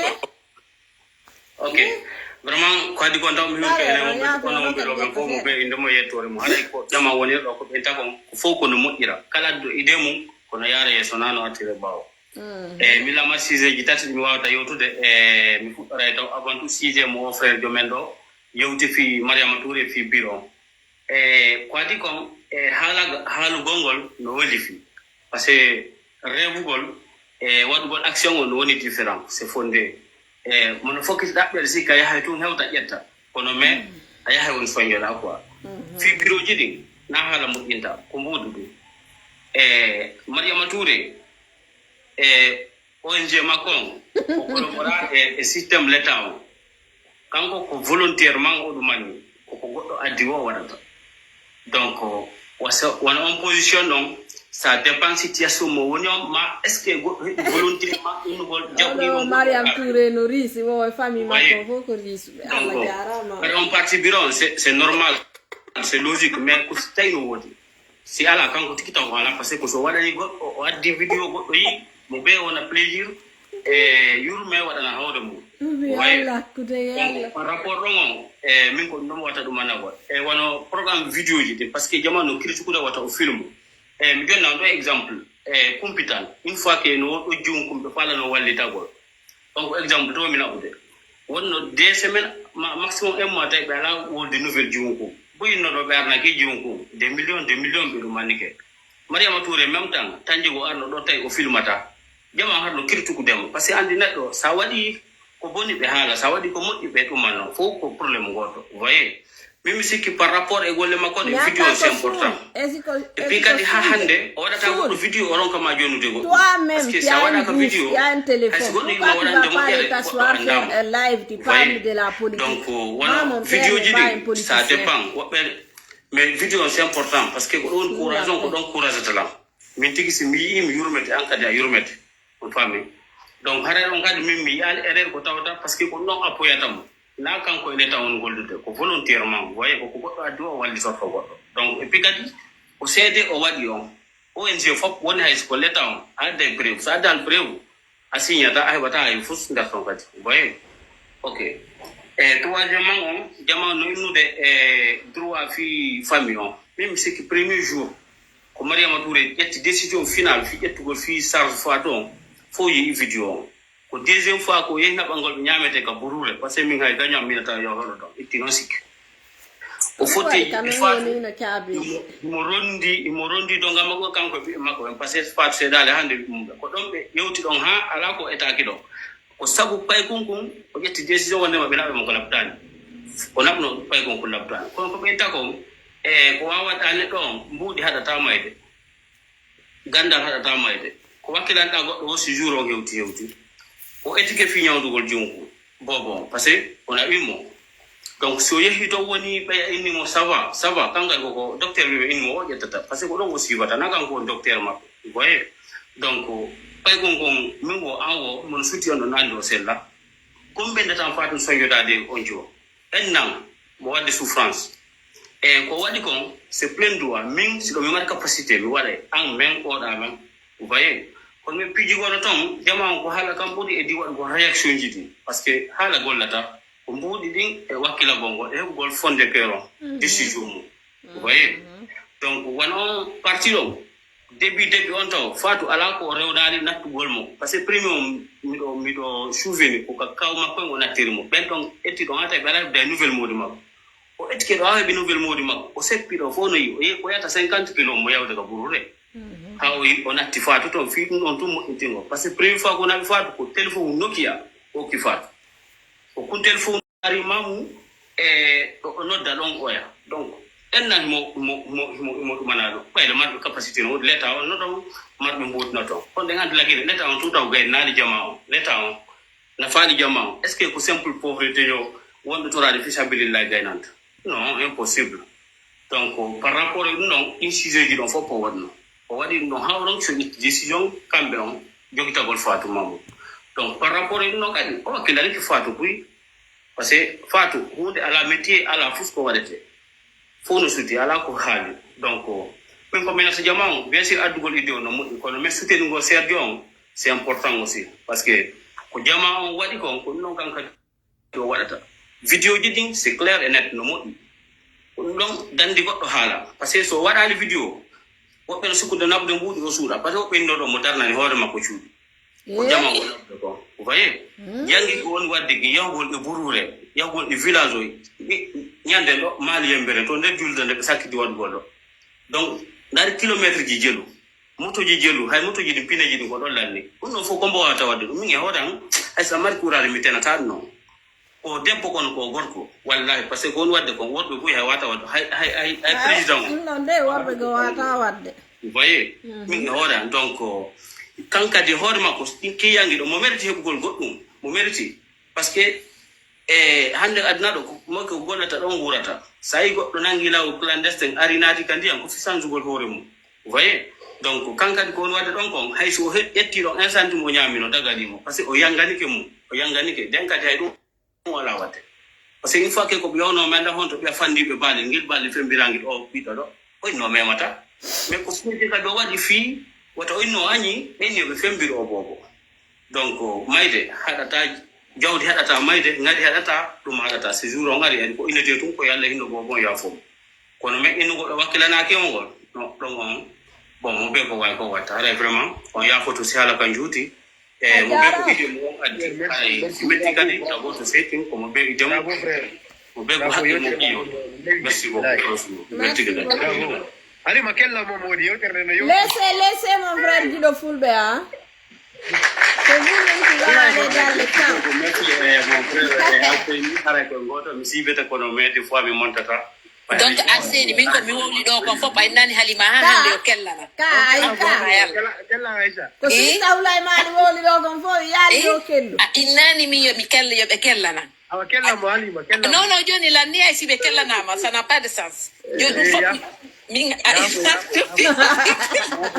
yafe no yo te ma pede convaincre non là-bas ko hali ko no mari sens no mari c'est la vérité le musique mais c'est ça la vérité aussi gonga ka c'est vrai quand même la no jarama sista ulay yo ade fay woni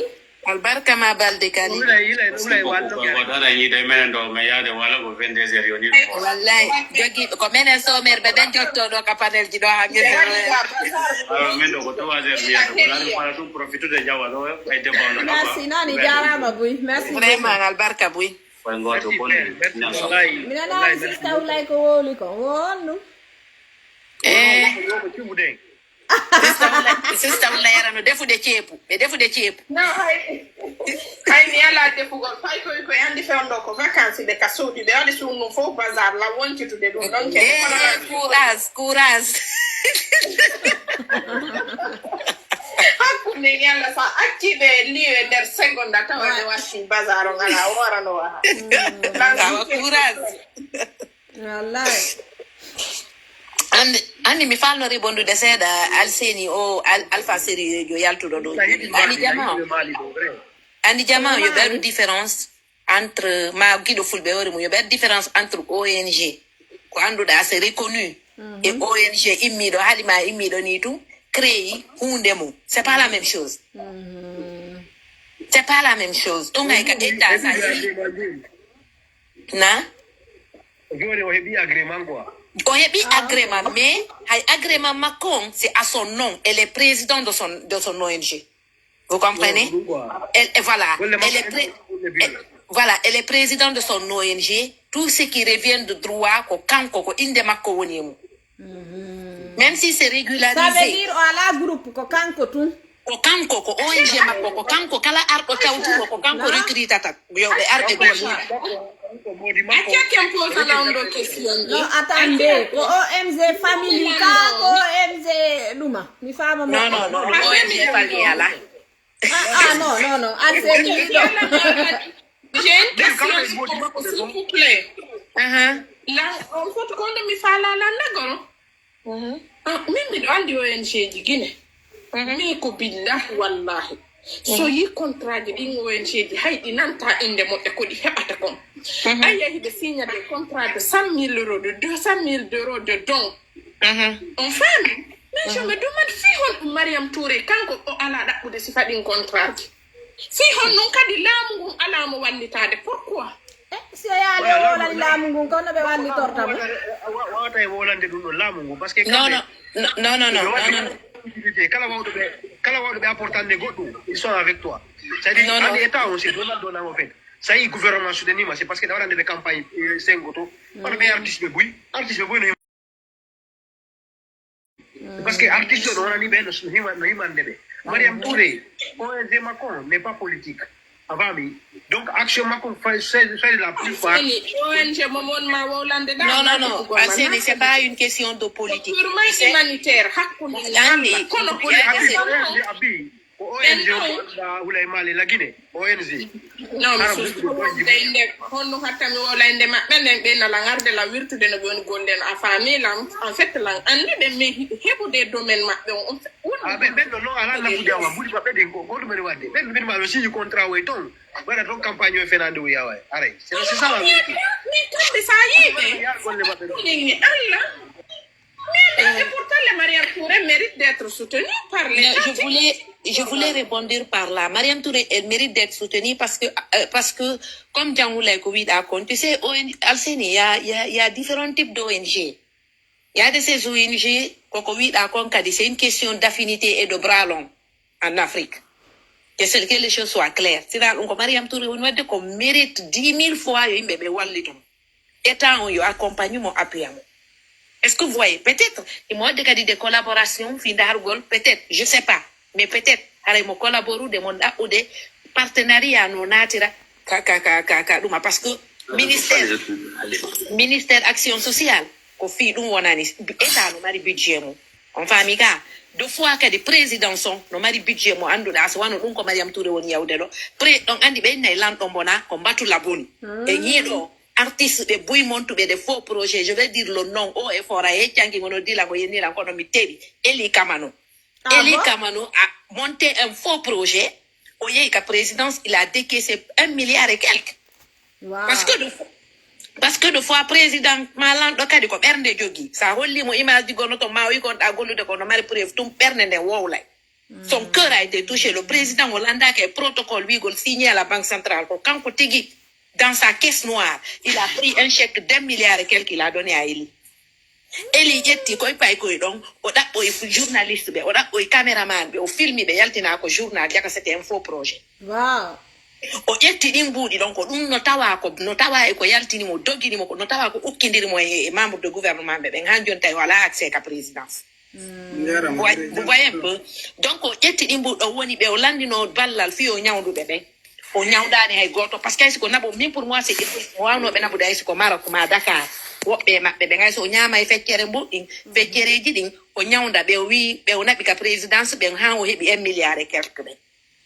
Donc il y a une question aussi quand même il y a une question de crédibilité mo yiɗa wo hande no mari ONG la Guinée goy kadi mo yiɗa wo parce que il faut aussi il y a une procédure à suivre ko Alpha Série wonno wiide ɗo ko giɗen andi jande nden kamen menen étudiant ɓe Guinée ɓe buyno ɗo ni woɓɓe no Sorbonne no jangude ɗo ɓe waɗani test ɓe bari niveau goɗɗo ka wonɗa wo ka aduna siɗa faala jangude a jangay administration publique fof no andi kono administration publique yarata woni ko a arnaqueur ba acca ko janguɗa ko waɗa goɗɗum go mais l'administration publique on sait comment ça se passe. Donc Mariam Touré min pour min Mariam Touré ko journaliste de profession sa yo acciti golle makko ɗen o yewo naati e wi o waɗa ONG humanitaire ko par ce que mo andi o heɓay goɗɗum et puis kadi no welamo par ce que goɗɗo ko passion yarata elle aime ce qu'elle fait ko woni wadde ko no welamo. Donc nous souhaitons peut-être ministère de l'action sociale parce que budget est à voter chaque année on budget no woodi partout en Afrique on budget no woodi fiyoɓe wallitomo peut-être elle est sur la procédure o monta dossier ji duwaɗi ɗin hara so yeehi pour demander le budget ko guinéen mo mari kadi droit e mum elle fait partie du contribuable guinéen min miɗo andi tum peut-être ko woni wadde ɗo ko hara mo montude un bon dossier hara tuma o dépose dossier makko que ça soit au ministère de l'action sociale ou bien à la présidence en personne parce que aduna ko sabu lakara ko sabu ɓe wawi mo finance ude ɓe accompagne mo ɓe jonnamo les moyens qu'il faut parce que yawgolay ka burureji par exemple hande Mariam Touré si mo joguino auto ma mo joguino wano pick up ma ɗuma wano ka burureji e ɗuma c'est plus facile pour elle c'est plus facile on fami pick up ji ɗin ka parce que ɗen andi quand même ko pelle e ɗuma hara ce n'est vraiment pas accessible pour aller mais si ko état tum wawtama waɗande piiji goɗɗi ɗi no ton état fiyo yaw ka caisse ka garage gouvernement ƴetta auto innama jogo ƴetta moto innama jogo ma ƴetta o budget ɗo ko état tum wawi ɗumande privé ko goto wawata Mamadi Doumbouya no dio be nay mo gollude Mamadi Doumbouya. Non, c'est elle dit on s'en fout de la politique. Doumbouya il est là pour tout le monde. Je pense so yaari ɗon o yiyay golle peñanede ko wallahi en naɓay ɓe mbuuɗi ɓe ɓe accitay naɓude on wandi probléme on ko on ko Aïcha wowlida kon en fait ko wonaɓe halfinede ɓen woni ɓe ala hewtinde piiji ɗin ko ɗi woni yawde ɗon c'est ça le souci. Ok, acce ɓe ɗo yewta kadi seeɗa Alassane Diallo itte mi ton ala jaja haliba on jarama on jarama mi yurike on Alassane ittu kala iɗa occupé mi jonni taw goɗɗo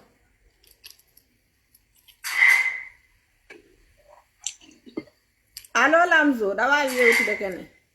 ok nayi rejan ton wonda ɓe fo ɓe jam ɓe jannala ton ɓe jam ton ok bon ko fi bon ko joni minati quoi mais nane tawi ɗum wolde fi fato e fi ɓiɗɗo makko e ɗin piiji ɗon ɓiɗɗo makko fiƴin ɗon mais ɓay simi tawi sujet donc koye ɗum ɗum mi hani focalisade e mum quoi donc haray e mi tawi on sujet par surprise bon haray ko fi honɗum ko sakkitorun ɗum e fi mum ko fi bienji bon gonte aliment oya no de Mariama Touré ko fi ɗum ɗon e mon frère sa famali wonu ley ha fama après addade ma to andi ɓe mangaro landagol non la way wolde kadi non ta wolu ɗon fu ya famali accu ha fama Diallo Ibrahima mi fami ok awa joni yewto ok andi si goɗɗo dariki fi wallugol yimɓe wakkilo suttanamo naya liɓu fi makko ko boni liɓɓe tan dari ɗon tan ko homboni liɓude fi makko tay min ni ya yawta ha fama débat on ara aɗi ɗo e wolugo ko homboni liɓude ɗo fi goɗɗo bon e fiɗin non piiji ɗa andi piiji ɗin fof no woodi yimɓe moƴƴuɓe e wallitotoɗe ma ko wonda e mum kon golle ko wonda e mum ko mais no woodi kadi e derayoɓe ɓe falaka mo wallitade ɓe walli jalousie ɓe fala bonnude fima ɓen noon fof no toon kadi est ce que a faami donc haray fi oɗo on sujet on no juuti boyi si se on juuti ha hewti lan ɗo ko a joni goɗɗo si a wawatamo wallude ngalaji ɗon aɗa waka yodde ɗum ɗo si a wawata non yoɗo yeehi par ce que oɗo mi anda so tawi to faami débat mo wolude mo natude débat mo ndanda horma o anda o waɗe binde o fala tum par ce que mari tan haalaji ɗin hewtimo ɗon joni wolude o ha haala kan hewtimo o haalaji ɗin hewtimo yaja Halima on jarama no lata iɗon e jang alhamdulillah ene ko duuɓi jeli jogi ɗo min ɗo ande tan o wone jaja men tawi no mi wona jaja ma o ganda duuɓi an ko duuɓi jeli jogi ɗo Halima jaɓu mo ima jaja wi jana fanko wi nan yoɓe wolanan ko duuɓi jeluɓe jogi ande kamɓe ɓe yiɗa ɓe sa wiya respecta ɓe tun on hoɓay mi alaɓe ɗum awa kellanemo ngala kellande onen jala ɓe respecta yo tun e jari e duuɓi capanɗe jogaɓe ndu gollando jaja Halima ɓe jooɗi leyɗe portofii taɓe addanan 100 francs ɓe ayni golla jaja Halima fitan to mais iɗon andi goɗɗo wi a wawata yiwde ni tun goɗɗo wina miñan koma anda taw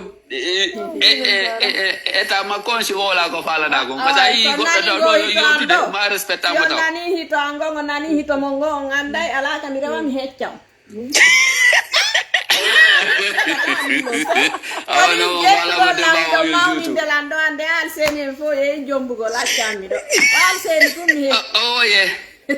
on andi neɗɗo ma yewtide aliya hannde a wawata yiɗe mo yitu yawoɗamo surtout enen pullo foda toujours neɗɗo koma respectamo taw si wawa yewtude de makko fijay woni mahi mi fijay woni mahi ko publicité joni min ko Maroc de joni ɗon ka ko Maroc de mi woni ɗo wallahi ko musidɗa goto no ɗo mi majjiyani adresse makko complet joni noon ɓayɗon to mbiɗa gandi aɗano fande mo andamo mi falano ray si tawi on wawayla wallitade seeɗa siɗɗo mo ko ɓeygu mo majji Maroc ga non na ɓeygu an ko gore jaw woni ton ko gorejo mo marɗo duuɓi 50 ko fayi majji Maroc ɗo non kono ko hande ɓayi ko welduɓe o fijidata ko ɗum addi ene humpiti gorejo mon on no nawni ka o nawna o nawnamo selli kellen belle no wayrunomi ɓay noon aba men majjodirde hari mi accinomo selli kellen belle haari mo raba ɗon ko on no wiyete yimɓe ɓe no noddiramo balde ko ONG gollayno komo honto komo telimile grand balde tumɓe innata moɗon raba min gila mi tippi Maroc ɗo mi haali raba ok awa ko ɗum adde par ce que yimɓe ɓen ɗo no fandi mo andamo joni noon komi wayno to mi addorno message ɓay Maroc ɗo ɓe daara e lam moƴƴa noon donc gaccay ɗon message no gasa so nani on ɗon joni si ɗon mari numéro ka contacté ɗo wolo numéro on ɗo contacta on par ce que lanka Facebook kadi nani ok par ce que hande kominen wonduno toon kono hande ɓay kongo ɓe on tigui iwina toon gila mi ewi toon numéro ji eɓe joguino ɗum fof majjirilam ko darugol tus min humpodira ɓay souvent mi yiyete ligne ɗo kono sawan lerde mi yiyata mane tawa ko golle ɓay toon kamɓe jaɓata goɗɗo mema ko téléphone ko sa ari ko suudu ara émission jiɗi feƴƴingol message waɗana on tigui émission ka radio ɗo on tigui yoɓay donc si tawi ɗo mari photo ji makko ɗin ɗo wawi addude numéro makko e inde makko nden waɗana on émission o ɓay ko leyɗe porto wonɗon ɗum ɗon o yoɓay ha gratuitement mi ɗaɓɓitana on mo ɗo kadi ha mi yiƴamo par ce que mi ala photo makko par ce que mi ala photo ji makko min ari Facebook ko whatsapp makko mi joguino whatsapp makko na hari ko ɓeygu makko o waɗunoɗo joni noon hay ɓay téléphone on ko wanno numéro ji ɗum ko on ɗon perdi siɗaɗo ɗum mi naɓayno ɗo whatsapp commande ko honno o waɗiri mais hari law na photo makko photo ɓeygu makko o waɗi ko whatsapp hari ko min ami whatsapp tuma ko whatsapp bo mi joguino law joni gasi awa ɗo no gaso nani to mon ɗo ɗaɓɓita yay on nani no jarama ko ɗum ɗo jawnuno on ok d'accord ala po ko ɗum ɗo jawnuno ko ɗum ɗon tumba ari en meeɗa yewtude non ko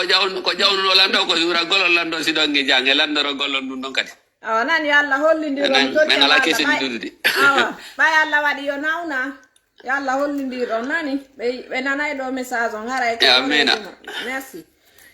ok merci abaka bi akude yalla merci de rien mon frère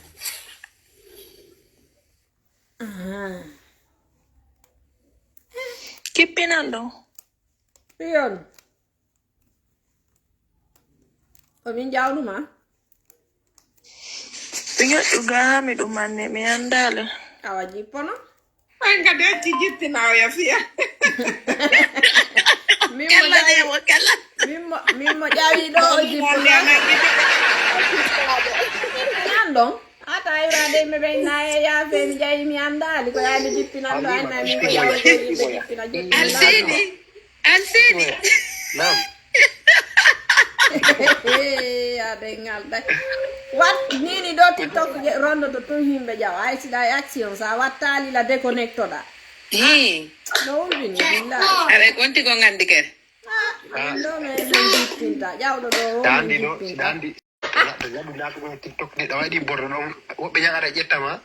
Ara ena ba invitation. Be to ga na tika direct mabbe be jettama. Mi do ba invitation wadi. Non a famali wobbe no do ara ndi to ndade TikTok mabbe on. Ngata tum andi be yeta anati. Jettama direct ara na ban invitation. Andi mim hebay dum tout le temps. Hala mi nanda ke invitation. Tu comprends? Parce que mi dare si sujet on intéressé là. Mi gawa c'est intéressant là.